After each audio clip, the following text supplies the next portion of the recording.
Hello viewers, আশা করি সবাই খুব ভালো আছেন। আজকে আবারও ছোট একটা ব্লগ নিয়ে চলে এসেছি।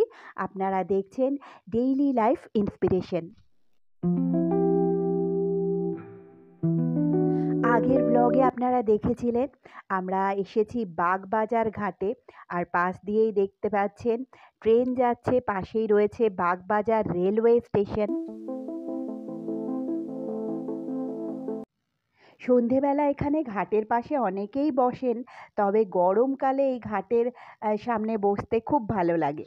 তো এবার আমরা ঘাট থেকে উঠে চলে এসেছি, পাশেই দেখছেন রেলওয়ে স্টেশন, আর এটা ঘাটে আসার একটা গেট।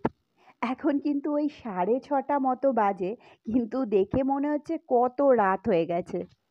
আমরা রাস্তাটা পেরিয়ে চলে এসেছি, আর এখান থেকে দেখুন ঘাটের গেটটা দেখা যাচ্ছে।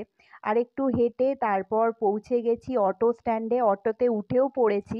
এই অটোটা আমাদের শ্যামবাজার পৌঁছে দেবে। শ্যামবাজার থেকে একটা বাস ধরে বাড়ির দিকে যাচ্ছি। তো বন্ধুরা, আজকের ব্লগটা এই পর্যন্তই।